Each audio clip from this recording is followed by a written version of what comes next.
A man known as the captain led my father into a small room. I quickly followed behind my dad. The captain, who was smiling gently just moments ago, now looked stern. He stared at both of us, clearly displeased. His voice was deep and intimidating. "You folks don't belong in first class. It lowers the standard. Please leave. This is my final warning. Please prepare 3 seats in first class for us." My unyielding father's words made the captain's face turn pale as he called his company for confirmation. "We'll prepare your seats right away. I'm deeply sorry for the inconvenience." Turning to that voice, I saw the captain apologizing profusely. What's the true identity of my gentle, helpful father that was revealed during his retirement celebration? My name's Belle. While my friends are getting married one after another, I'm enjoying my life. I'm planning to relax at my parents' house during the summer break. By the way, I heard Mary is expecting her second child. Really? How old is her first one? I think she just had the baby recently. Time flies, huh? When are you planning on it, Belle? Someday. Just make sure you don't rush and end up with the wrong person. Think it through. Even though my parents' house isn't far from my apartment, I've been less eager to visit over the years. Whenever casual conversations turn to marriage and kids, I feel a bit left out. I know my parents mean well and they know I love kids. My dad is retiring at the end of the year. He's always hoped to see his grandkids while he's still healthy, but it seemed that won't be happening anytime soon. Growing up, we moved a lot because of my dad's job. I've always been good with people, but not so good at showing vulnerability. My mom used to tell me to be someone who can help others. I took that to heart, and now I'm the go-to person at work and in my personal life. This made me appear strong, and while men rely on me, they don't often see me romantically. I might be the typical I can live on my own type you see in comics. Where's Dad? He went out shopping. Isn't it a bit late for shopping? You know, Dad, he's probably helping someone out again. Didn't he save a drowning kid once? Yes, I was so worried then. He said he was going shopping and didn't come back for a while. That's scary. Was the kid from our neighborhood? I don't know. I only heard about it from your dad. I see. I hope you find someone like your dad, Belle. Someone who can help others in a pinch. Sure, Mom. When Dad comes back, I've decided to make a special proposal to show my gratitude. I'm back.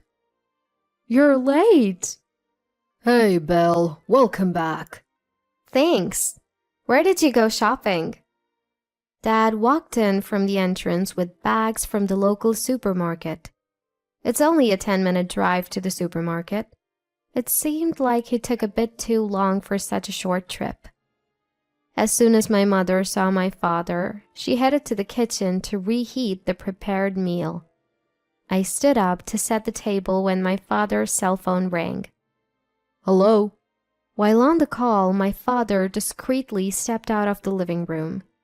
I felt something was off about his behavior, but since my mother didn't seem concerned, I brushed it off. After the call, the 3 of us sat down for dinner, and I brought up a topic. How about we all go on a trip to celebrate your retirement, Dad? I've got some brochures. I put down my fork and pulled out several brochures from my bag. I'm not making a ton of money, so we'll have to stick to places I can afford, but let it be my gift to you. I had started saving a few years ago. thinking I'd use it for either my wedding or my father's retirement. Thanks to that, I had several options, both domestic and international. Thanks, Belle. Let's take a look later. Ever since I started working, my respect and gratitude for my parents grew. I understood the challenges of raising a child without any financial struggles, especially after hearing stories from my friends who were parents. I just hoped my parents could feel a fraction of the gratitude I felt for them. I've always wanted to visit Europe. That sounds great. But can you get the time off, Belle? I'll have to plan it out, but I think my colleagues will understand. If we can take a longer break, maybe we can go abroad. Otherwise, a short domestic trip would be fine. Don't worry about me. Let's go wherever you want, Dad. After dinner, we looked through the brochures discussing potential destinations. Every place looked so appealing, with beautiful sceneries and delicious food. This looks delicious, right? Look at this one too. You two are all about the food, huh? We laughed and debated, eventually narrowing down our choices to about 5 destinations before deciding to sleep on it. The next day after lunch, as we were enjoying our coffee, my father received another phone call. He answered with a "Hello?" and stepped into the hallway. Has Dad been getting a lot of calls lately? Maybe more recently. He's retiring, so maybe it's work-related. Don't you ever ask who's calling? I don't pry into such things. Don't you get curious? We're not newlyweds. At our age, I don't get upset over a phone call. Is that how it is? That's how it is. It's fine. If something comes up, we'll deal with it then. My mother's calm response was reassuring, but I still felt uneasy. As we were discussing this, my father finished his call and returned. Who was on the phone? Oh, just someone. Someone you can't tell us about? Actually, I was thinking, what if we splurge on hotels and meals but save on flights? What do you think? That sounds good. But where can we find affordable flights? I've got a lead on some good deals. Can you trust me with it? Of course. Sounds good. Right, Belle? Yeah, sounds great. Thanks, Dad. I wasn't entirely convinced, but since my mother wasn't concerned, I decided not to press the issue. I resolved not to question my father's actions any further. The next day, we settled on an international destination and began considering potential dates. At my workplace, vacations are scheduled in rotation. When I proposed the dates to my colleagues, they quickly agreed. When it came time to book, my parents expressed a wish to save my money for the future. So, we agreed that I would pay a bit more than half of the trip's cost. However, my father insisted on handling the flight arrangements, including payment. Time flew as we prepared our passports, packed our suitcases, and researched our destination. Finally, the day before our trip, I left work a bit early and returned to my parents' house. Oh, look at the time! Hearing this, my mother headed to the kitchen to prepare dinner. My father, seemingly following her lead, headed straight for the front door.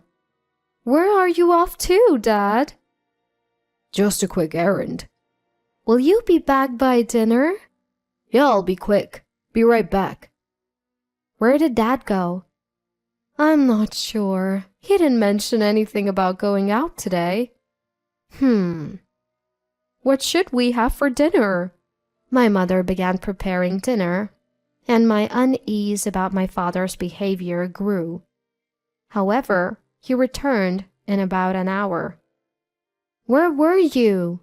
Oh, just out. You've been acting strange lately. What's going on? I'll tell you later. Don't worry about it. My suspicions grew.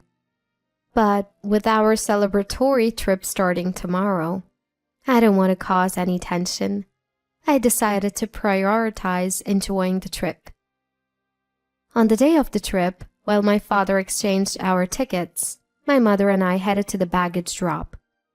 I'll be right back. Need to use the restroom. Got it. We'll wait here.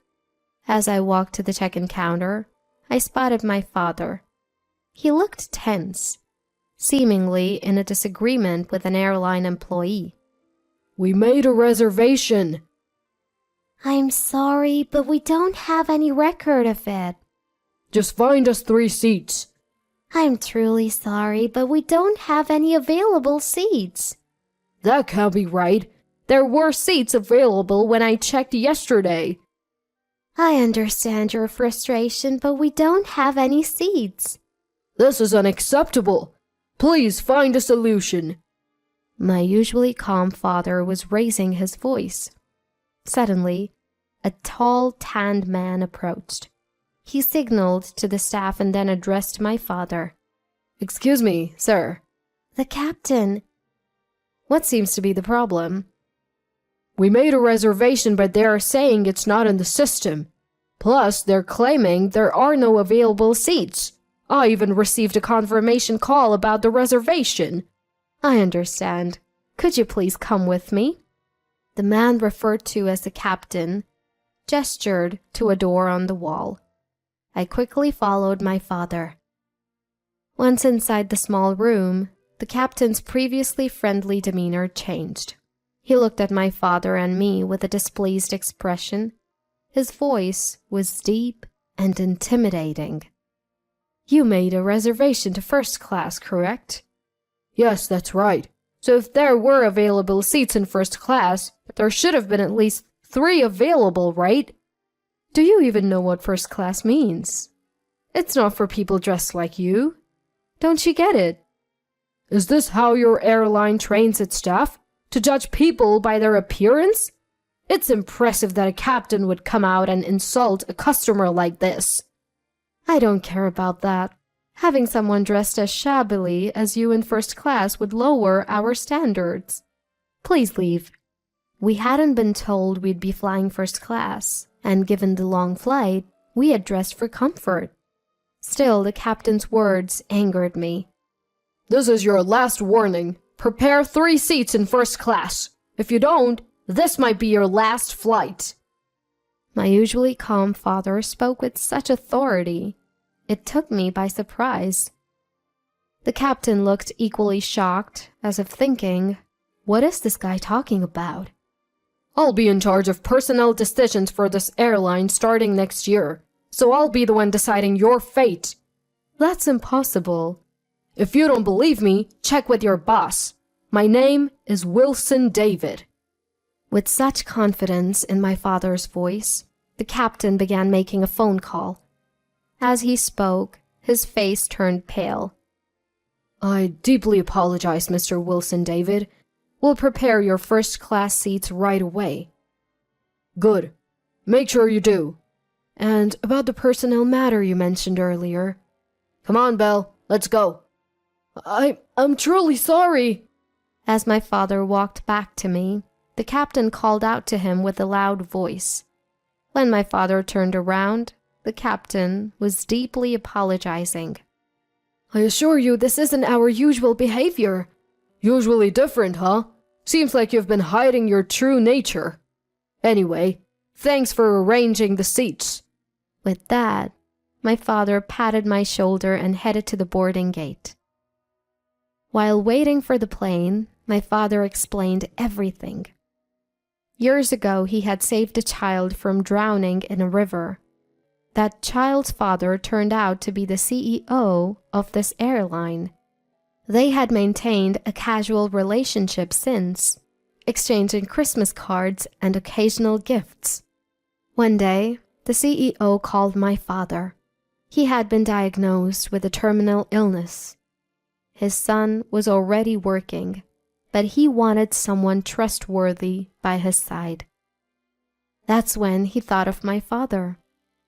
My father, who had once rushed to save a stranger's child, had some knowledge of the aviation industry, which made him a suitable choice.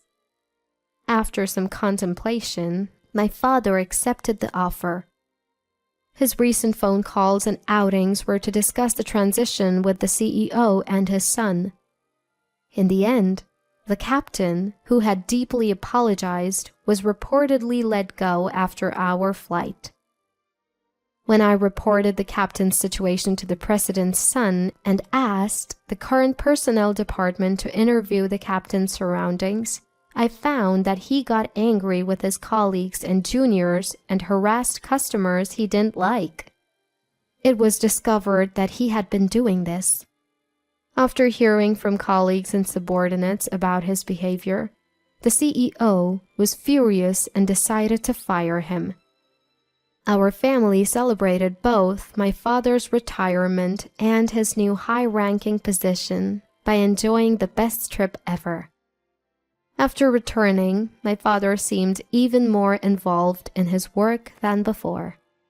Hearing about it from my mother, I realized that the role of HR might be very fulfilling for my father, who loves helping others.